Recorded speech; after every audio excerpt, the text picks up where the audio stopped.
Amalan pertama sesuai urutan Nabi. Satu,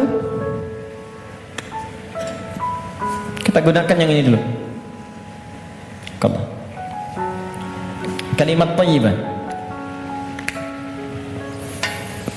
Ingat, saya bukan bicara dalam kondisi khusus ya, saya bicara dalam kondisi standar. Jadi standarnya kalau setelah salat, kalau mau zikir, ini urutan-urutannya. Kalau kondisinya berbeda, kita tinggal sesuaikan saja. Kalimat thayyibah, yuk kita bacakan hadisnya. Bima makna kana Nabi sallallahu alaihi wasallam, adalah Nabi sallallahu alaihi wasallam jika selesai dalam salatnya maka beliau membaca astaghfirullah, astaghfirullah, astaghfirullah. Allahumma antas salam wa minkas salam, tabarakta ya dzal jalali wal ikram. Adalah kebiasaan, karena kalau ketemu orang jadi kebiasaan. Ya, karena Nabi sallallahu alaihi wasallam adalah kebiasaan Nabi sallallahu alaihi wasallam setelah selesai mengerjakan salat, maka beliau berzikir mengucapkan astaghfirullah, astaghfirullah, astaghfirullah. Allahumma antas salam wa minkas salam, tabarakta ya dzal jalali wal ikram. Saya turunkan jadi 3 pembahasan di sini. Satu, tentang istighfar. 2, bacaan istighfar.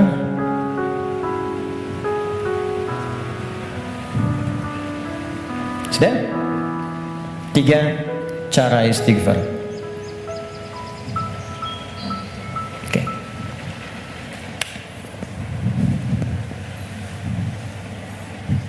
Satu,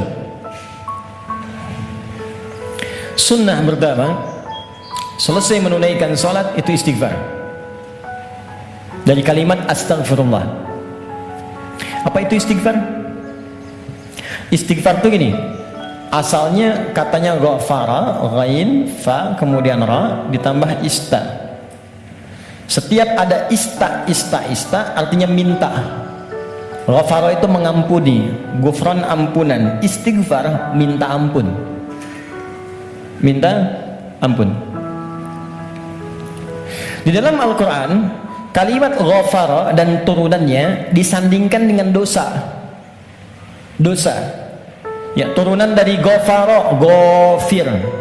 Ya, Quran surah 40 ayat 3, ghafiridz dzambi wa qabilit taubi. Dari ghafir ada ghaffar, ghaffar. Quran surat Nuh ayat ke-10, faqultu astaghfiru rabbakum innahu kana ghaffara. Dari situ ada ghafur. Pernah dengar kata ghafur? Innahu huwal ghafurur rahim. Ada ghafir, ada ghaffar, ada ghafur. Semuanya menunjuk pada nama Allah yang mengampuni orang berdosa dengan semua tingkatan yang berbeda-beda. Kalau dosanya relatif kecil, tapi maaf, sekecil-kecilnya dosa juga. Kalau dosanya relatif kecil, ghafir. Agak menengah, ghaffar. Maaf, semakin terkumpul, ghafur diturunkan. Sampai manusia dipaksa, sebanyak apa sih dosamu? Kalau aku sudah turunkan nama yang paling tinggi untuk mengampuni semua dosa dan engkau belum taubat juga, berarti bukan aku yang salah, kata Allah, kamunya yang gak pengen berubah. Jadi teman-teman, mohon maaf ya, justru nama-nama ini menunjukkan kepada kita Allah membuka jalan, peluang pada setiap orang untuk berubah jadi baik. Nggak ada manusia yang sempurna. Fala tuzakku anfusakum, kata Allah, jangan merasa diri paling baik, jangan merasa paling suci. Semua orang pasti pernah punya salah. Saya pun mungkin sekarang kelihatan bagusnya aja karena aibnya nggak dibuka. Kalau dibuka mungkin ada katakan nih, ternyata ustadz ini buruk juga, ustadz ini kotor juga. Ini peluang dalam Al-Quran menawarkan, ayo berubah jadi baik. Semua orang pasti pernah punya masa lalu yang kelam, tapi orang hebat itu yang bisa merubah yang kelam menjadi lebih baik di masa datang. Karena itu orang hebat disebutkan dalam Al-Quran, orang yang ketika dia merasa salah, dia berubah menjadi saleh. Karena itu dia ambil cara untuk tobat. Karena itulah Nabi memberikan isyarat, Allah sangat mencintai pelaku maksiat yang tulus bertobat dibandingkan orang soleh yang tidak pernah merasa salah. Catat itu. Di peluang jadi baik untuk semua. Di teman-teman pun kalau ada yang ingin ta'lim, jangan dilihat siapa dia. Oh dia ini, dia itu, mungkin bergabung, barangkali dia lebih soleh dari orang yang pernah datang sebelumnya. Datang, rangkul, doakan, insya Allah jadi baik. Ini turunkan. Tapi yang paling menarik teman-teman sekalian, nah fungsi istighfar yang pertama, kita minta ampun, artinya ada dosa. Dosa apa yang terjadi pertama kali pada orang yang baru selesai sholat? Kata para ulama, jangan berpikir yang besar-besar dulu. Mungkin dosa besarnya yang pertama kali terjadi pasca sholat, dosa yang harus ditutup dengan istighfar itu dosa kurang khusyuk dalam sholat. Waktu diminta sholat khusyuk kan? Kata Allah suruh khusyuk kan? Wasta'inu bisabri wassala wa innaha lakabiratun illa 'alal khasyin. Ayo sholat. Salat yang khusyuk, hafidhu ala salati wa salatil wusta wa qumu lillahi qanitin. Quran surah kedua ayat 238. Kata Allah, kalau kamu salat yang khusyuk ya. Tapi berapa banyak dari sekian salat yang khusyuk?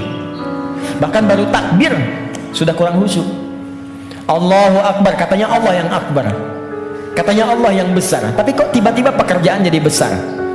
Update status jadi besar. Ya, media sosial jadi besar. Kendaraan jadi besar. Allahu akbar ingat mobil, Allahu akbar ingat IG, Allahu akbar ingat Facebook. Berarti kan sudah keluar dari konten kekhusyuan, kan? Nah, kita bisa tutupi. Jadi yang kurang-kurang dalam sholat itu, salah satunya diampuni oleh Allah kekurangan itu dengan istighfar. Jadi istighfar yang pertama kita lakukan bisa menutup kekurangan-kekurangan dalam sholat yang kita kerjakan. Jadi kalau ada yang kurang khusyuk dalam salat, selesai itu dengan istighfar kita. Astagfirullah, astagfirullah, astagfirullah. Paham sampai sini? Oke, satu. Dua, bagaimana bacaannya?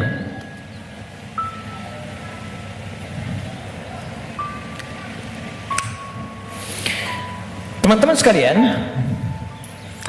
bacaan istighfar itu bergantung pada kadar dosa dan jenis kesalahan yang kita perbuat. Misal, kalau yang standar tadi, ini kan standar. Ingat cara membaca hadis Nabi itu begini, jangan pakai terjemahan, lihat dengan ilmunya.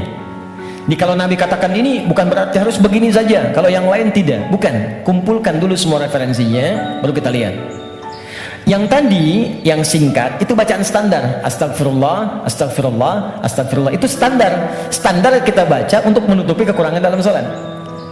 Tapi kalau kita ingin memohon kepada Allah dengan istighfar itu real, nyata, menggugurkan dosa yang kita kerjakan, maka coba oleh antum diingat dulu, punya jenis dosa apa yang kita kerjakan dalam kehidupan. Ya, saya beri contoh 3 dalam Al-Quran. Sebenarnya nggak terlampau banyak ya. Dosa standar. Dosa standar. Apa dosa standar itu? Ya standarnya memang sering berdosa. Contoh, mata fungsinya apa? Oh kan, lupa kan? Oh, kalau sudah lupa suka nggak ingat dong. Mata itu untuk kita bukan melihat, tapi melihat yang baik-baik. Ingat, melihat yang baik-baik. Teruskan kalimatnya. Kalau melihat saja, semua dilihat.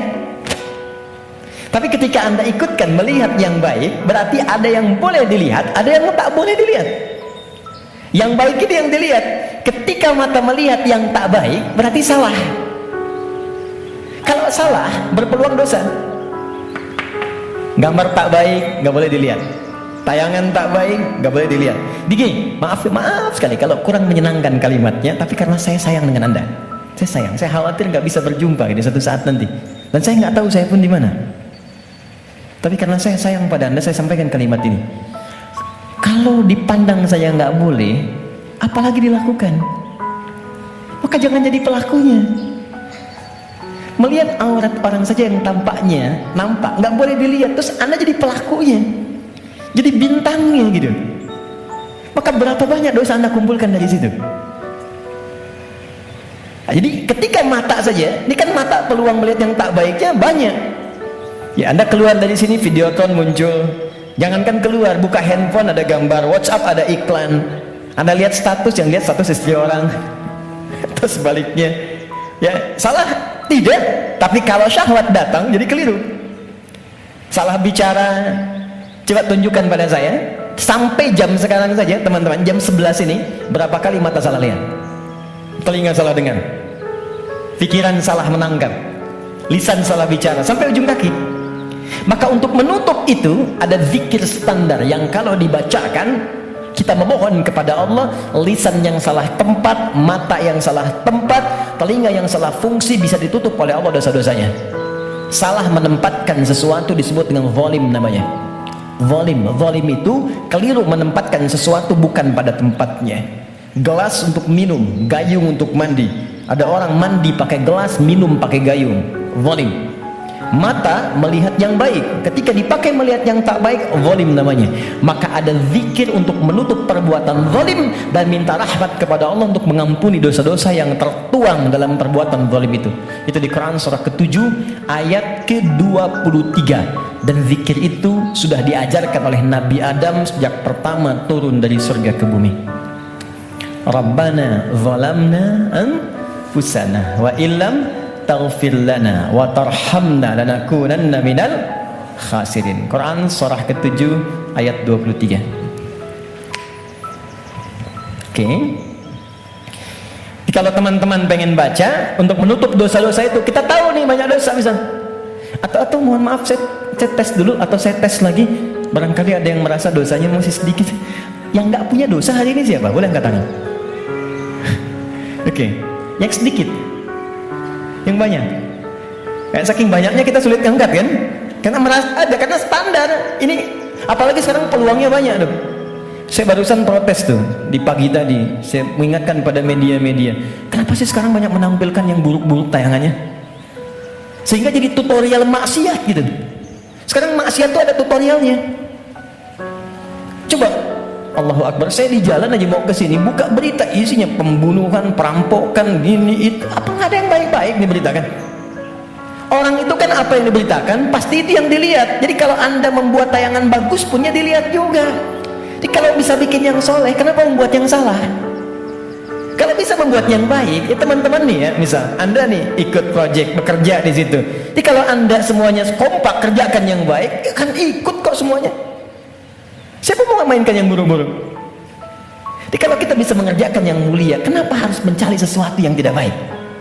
Nah sekarang kita sendiri ketika mengerjakan diingat, ini baru hari ini, belum sebelumnya. Di begitu kita ingat, kita ingin tutupi, mohon izin, saya mungkin kalimatnya kurang menyenangkan. Setiap kita akan yakin akan meninggal, pasti akan wafat, pasti. Teman-teman pernah ingat gak kita mengaji dari tahun berapa sampai sekarang? Coba hitung satu-satu di antara kita. Apakah ada yang selama kita awal mengaji masih ada orangnya sekarang? Mungkin sebagian sudah nggak ada. Mungkin kita sholatkan sama-sama bahkan. Atau kalau bukan dia, kerabatnya yang pulang duluan. Dan kita akan menyusul. Dan kita yakin suatu saat kita akan disolat, kita akan pulang. Nah sekarang kita yakin kita akan wafat, tapi kita nggak punya bekal untuk pulang. Anda mudik bulan Ramadan aja ke Idul Fitri, Anda nggak punya bekal, kan nggak berani mudik Anda. Kata Pak nggak mudik Pak, nggak ada bekal. Sekarang kita mau kembali kepada Allah dan Anda merasa, saya merasa, kita merasa kurang bekal. Sebagaimana cara kita pulang? Maka yang standar tadi kita perbaiki. Maaf ya, maaf. Kan tidak ada aibnya kita istighfar. Jadi baik itu salahnya apa sih? Mata kan sama-sama melihat juga, telinga sama dengar juga. Jadi kalau kita bisa mendengar yang baik, kenapa harus mengerjakan yang tidak baik? Maka kita koreksi, kita bacakan Rabbana zalamna anfus. Ya Allah, kami selama ini salah. Anfus itu diri. Saya salah menempatkan tubuh saya. Saya mengakui mata saya salah lihat. Saya mengakui telinga saya salah dengar. Sampai ke kaki saya, ya Allah, saya mengakui itu semua. Wa illam taghfir lana ghafar. Dan saya mohon ya Allah, kalau kau nggak ampuni dosaku ini saat ini, wa tarhamna, nggak rahmati aku, nggak sayangi aku dengan ampunanmu, lanakunanna minal khasirin. Aku takut kalau pulang aku rugi. Aku takut kalau wafat sekarang terus aku masih banyak. Itu minta. Ini yang pertama. Maka dari itu Anda boleh bacakan itu. Kalau standar tadi astagfirullah, astagfirullah, astagfirullah. Jadi yang dimaksud baca astagfirullah itu yang standar untuk menutup yang salat. Jadi kalau Anda sudah bacakan itu astagfirullah, astagfirullah, astagfirullah, kemudian Anda ingin spesifik mengoreksi diri Anda, Rabbana zalamna anfusana wa illam taghfir lana wa tarhamna lanakunanna minal khasirin. Paham? Satu.